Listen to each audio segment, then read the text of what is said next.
Assalamualaikum warahmatullahi wabarakatuh. Sobat Muslim, mungkin Sobat Muslim sekalian sudah tidak asing lagi dengan nama Abu Bakar As-Siddiq. Sejarah kepemimpinan Abu Bakar dimulai saat Rasulullah wafat. Rasulullah tidak sempat mewariskan kepemimpinannya kepada para sahabat. Hal ini berdampak pada merebaknya desas-desus kepemimpinan tentang siapa yang pantas memimpin Islam selanjutnya. Setelah melalui musyawarah yang cukup serius, Abu Bakar menjadi orang terpilih untuk menduduki posisi khalifah untuk menggantikan Rasulullah. Abu Bakar As-Siddiq adalah sahabat Nabi Muhammad SAW yang merupakan Khulafaur Rasyidin pertama. Setelah Rasulullah wafat, Abu Bakar As-Siddiq meneruskan perjuangan memimpin umat Islam. Abu Bakar As-Siddiq menjadi khalifah pada periode 632 hingga 634 Masehi atau 11 hingga 13 Hijriah di Madinah. Menurut pendapat yang sahih, nama asli Abu Bakar As-Siddiq adalah Abdullah bin Utsman bin Amir bin Amr bin Ka'ab bin Sa'ad bin Taim bin Murrah bin Ka'ab bin Lu'ay al-Quraisy at-Taimi.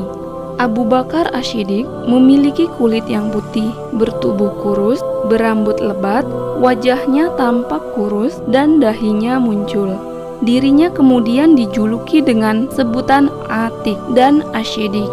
Sebagian ulama berpendapat bahwa alasan julukan Atik karena dia tampan. Sebagian mengatakan karena dirinya berwajah cerah. Abu Bakar dijuluki As-Siddiq karena dirinya membenarkan kabar dari Nabi Muhammad SAW dengan kepercayaan yang sangat tinggi. Terbukti dia menjadi orang pertama yang masuk Islam. Dia juga mempercayai perjalanan Isra Mi'raj yang dilakukan oleh Rasulullah SAW. Bahkan Allah Subhanahu wa Ta'ala menyebutnya sebagai As-Siddiq dalam Al-Quran, yang artinya dan orang yang membawa kebenaran, Muhammad, dan yang membenarkannya, mereka itulah orang-orang yang bertakwa. Az-Zumar ayat 33. Jauh sebelum menjadi khalifah, Abu Bakar sudah terlebih dahulu bersahabat dengan Nabi Muhammad, yakni sejak remaja. Abu Bakar hanya memiliki perbedaan usia 2 tahun dengan Nabi Muhammad. Abu Bakar remaja dikenal memiliki sifat yang sabar, cerdas, lembut, serta jujur. Sejak saat itu, dia selalu setia berada di sisi Rasulullah. Abu Bakar menemani Rasulullah menyebarkan Islam. Abu Bakar juga ikut dalam berbagai peperangan dan melindungi Rasulullah. Abu Bakar memimpin dengan menerapkan kedisiplinan, kepercayaan, dan ketaatan yang tinggi dari rakyat terhadap integritas kepribadian dan kepemimpinannya. Selama menjadi khalifah, ada banyak pelajaran yang dapat diteladani dari sosok Abu Bakar. Beberapa pencapaian yang berhasil diperjuangkan oleh Abu Bakar pada masa kepemimpinannya yaitu sebagai berikut. Yang pertama, menumpas kelompok-kelompok yang memerangi Islam. Di masa kepemimpinan Abu Bakar, banyak bermunculan konspirasi nabi palsu. Propaganda tersebut menyebabkan perang Yamamah dan melibatkan pasukan Musailamah dan pasukan Muslim. Perang tersebut akhirnya dimenangkan oleh kaum muslimin. Meskipun hal ini mengakibatkan banyak penghafal Al-Quran yang wafat. Kedua, dimulainya modifikasi Al-Quran. Gugurnya para penghafal Al-Quran di medan perang menyebabkan umat muslim merasa khawatir. Jika penghafal Al-Quran terus berguguran, maka kemungkinan besar tidak akan ada lagi penghafal Al-Quran di dunia ini. Lalu, akhirnya Umar bin Khattab menyarankan Abu Bakar untuk membukukan Al-Quran. Awalnya Abu Bakar tidak setuju karena Rasulullah tidak pernah membukukannya. Namun, setelah dijelaskan Umar, akhirnya Abu Bakar bersedia mengikuti nasihat tersebut. Pengumpulan mushaf Al-Quran dipimpin oleh Zaid bin Sabit dan setelah itu diserahkan kepada Abu Bakar. Setelah Abu Bakar meninggal, mushaf tersebut disimpan oleh Hafsah bin Umar yang merupakan istri Rasulullah. Dan yang ketiga, memperluas wilayah kekuasaan Islam. Dikutip dari Jurnal Manajemen, pemerintah Khalifah Abu Bakar Ash-Shiddiq dalam pengembangan dakwah Islam tahun 2018, bentuk pemerintahan yang dipimpin Abu Bakar sangat ideal karena memberikan ruang bagi rakyat untuk berpartisipasi dalam urusan pemerintahan. Hal ini juga berdampak pada pengembangan ajaran Islam yang semakin diperluas. Salah satunya yaitu penyebaran Islam yang dipimpin oleh Usamah bin Zaid bin Haritsah ke Suriah. Pada dasarnya, pasukan ini sudah dipersiapkan, bahkan sejak zaman Rasulullah masih hidup. Hanya saja, karena beliau wafat, maka tertundalah agenda ini untuk sementara waktu. Kemudian, dakwah kembali dilanjutkan di era Abu Bakar. Begitu tegas dan kerasnya sikap Abu Bakar sampai-sampai para ulama berkata, yang artinya Allah menolong Islam melalui Abu Bakar di hari ketika banyak orang murtad, dan melalui Ahmad atau bin Hambal di hari ketika terjadi fitnah atau khalqul Quran.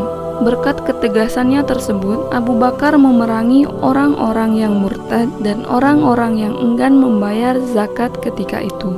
Musailamah al-Kadzab pun dibunuh di masa pemerintahannya. Dia mengerahkan pasukan untuk menaklukkan Syam, sebagaimana keinginan Rasulullah SAW. Dan akhirnya Syam pun ditaklukkan. Demikian juga Irak.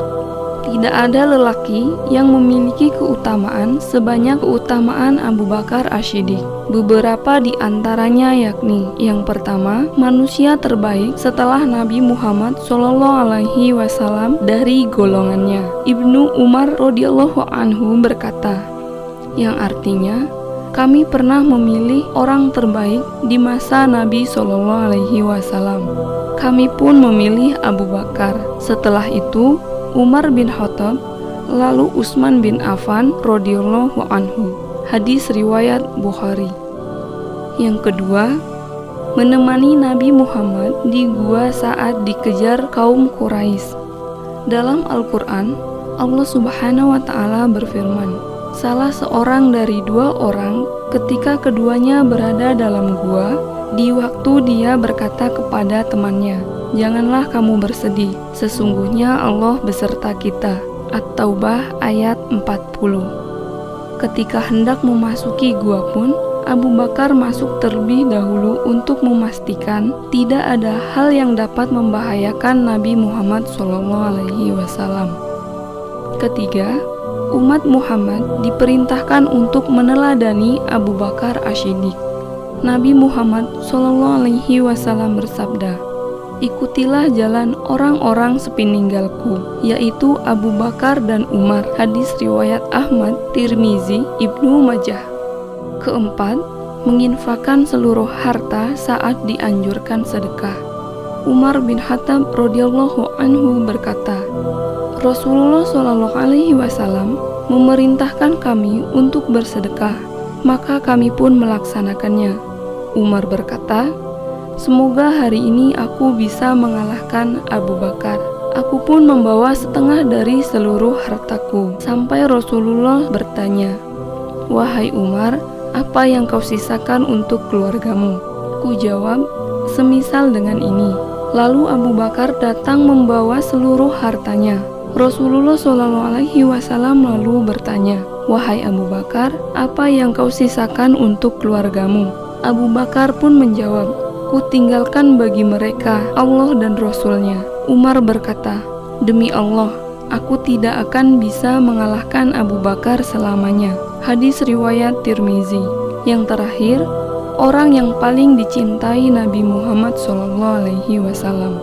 Amr bin Al-Ash radhiyallahu an bertanya kepada Nabi Muhammad, yang artinya, siapa orang yang kau cintai? Rasulullah menjawab, Aisyah. Aku bertanya lagi, kalau laki-laki? Beliau menjawab, ayahnya Aisyah, yaitu Abu Bakar. Hadis riwayat Muslim. Setelah Abu Bakar Ash-Shiddiq wafat, Umar bin Khattab, Utsman bin Affan, dan Ali bin Abi Thalib melanjutkan kepemimpinan Khulafaur Rasyidin. Begitulah sejarah Khulafaur Rasyidin Abu Bakar Ash-Shiddiq. Khalifah pertama umat Islam yang dicintai Rasulullah Shallallahu Alaihi Wasallam.